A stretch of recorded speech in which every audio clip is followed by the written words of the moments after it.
new music that's being produced, whether it's by artists who have a long history or by new artists. And so it's always interesting for me to explore those avenues, and that keeps me excited. It's what kept me excited at the beginning, or what got me going in the beginning, and what keeps me going now. I like to hear innovations, you know, whether it's in terms of sound or songwriting or whatever it is.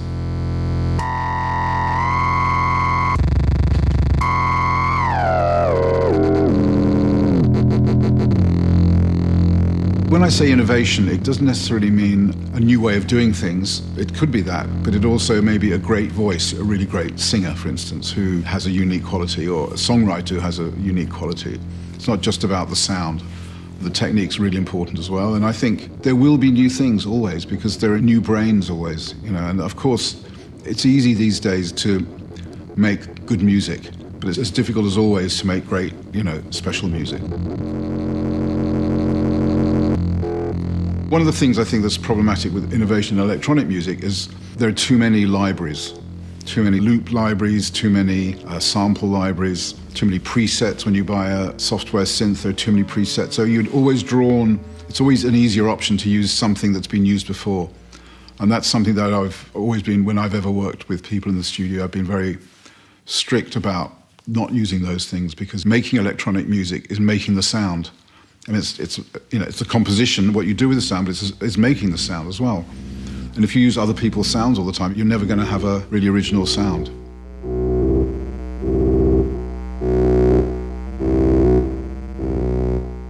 There's a certain thing about those classic, you know, 909, 808, Juno, MS-20, whatever, all that era, they do work musically together. So in a way, it's an easy option. And sometimes it's not a bad option. It depends what else is going on. I mean, if you have that as a basis with other more interesting things, that's okay, you know. I mean, I think what's interesting about things like Reaktor and Max for Live is there's incredible community building these weird devices that you can download and try for yourself. I mean, personally, I'm not into building those things. It's just, you know, I'm not that technical, and life's too short to learn those things. But I'm really grateful to those people who do spend a lot of time and energy really being creative. And I tend to use those really, especially now the Max for Live, because I'm an Ableton user, and Max for Live because it integrates so well. And there's some really great things, and you know, you can combine them in ways that it's kind of modular in a way, like a modular analog modular in a way. You can combine things in a way that are unique to yourself, even though you don't build the devices yourself.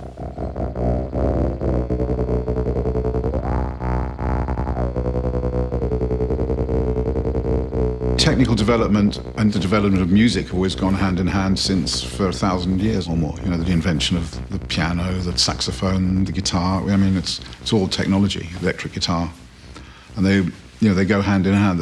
You can't separate technology and music, really.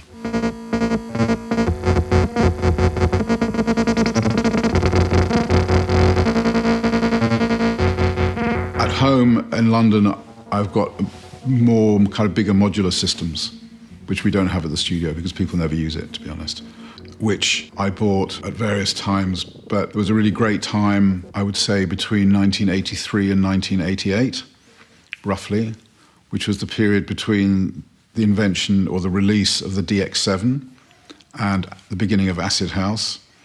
In these years, everybody threw away their analog synthesizers because they thought that, you know, digital synthesizers were the future.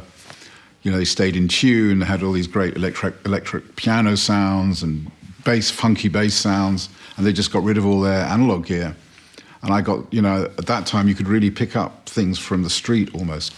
And universities all got rid of their stuff. I got a great EMS Synthi 100. I don't know if you know that. It's a dream synthesizer for somebody like me. They practically gave it to me. They just said, just take it away. You know, it's so big, takes up too much space. You know, I mean, I couldn't believe it, you know. And then when Acid House came and all the kind of, you know, 303 sounds and analog kind of came back, and everybody started going, oh my God, you know, and then the prices went zooming up again, you know, it's very funny. So I was lucky to be around at that time with a few quid in the bank to take advantage of it. Warm, leatherette,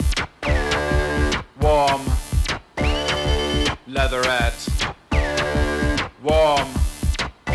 I never thought of myself as a musician, really. I mean, when I was a kid, everybody at that period in the 60s, everybody was in a band. Everybody was inspired by the music that was going on, you know, the Beatles, the Stones, the Kinks, Who, etc. And everybody in school, in my class, was in a band. And obviously the good musicians gravitated together and the bad musicians gravitated together. And I was definitely not a good musician. So we had a band of bad musicians, but we had a really fun time. You know, conventional guitar, bass, drums. And I was kind of frustrated because I was a frustrated musician because I had a lot of ideas and there were lots of kind of music that I wanted to be able to play, which I just simply couldn't play. So, and neither could my bandmates. So we ended up, we were pretty much a blues-based band in a kind of funny way. But and I never really wrote songs or we played other people's songs. So, you know, my dream later on was to own a synthesizer and a tape recorder. It became very easy for me to put some of my ideas down on tape in a way that I could never have done before. And that was very exciting for me, but I never really wrote songs. It was more just about ideas. And then when I decided that I did want to make a single, I managed to write 2 songs, and that's about it. And the 2 songs were on the first single. And then the Silicon Teens, of course, was cover versions. And the other project, a duet MO with Bruce Gilbert and Graham Lewis, was more like Graham Lewis wrote the lyrics. They were the 2 guys from Wire who I was friendly with. And we just did the music kind of jamming together. And I actually realized at a certain point quite early on that what I really enjoyed doing more was working with musicians to help them achieve their goals rather than me trying to do it myself.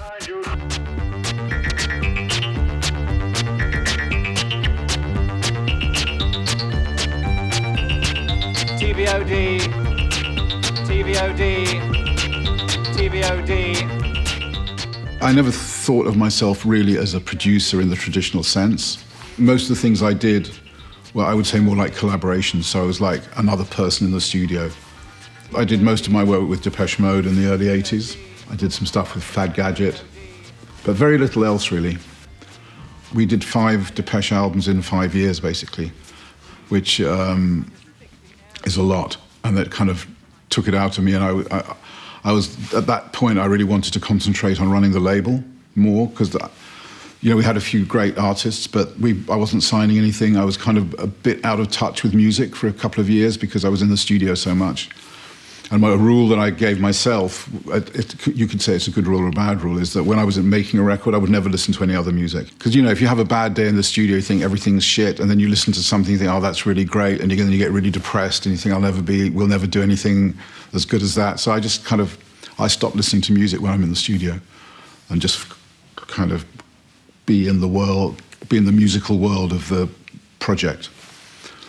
And so I stopped producing, and just carried on really concentrating more on the label.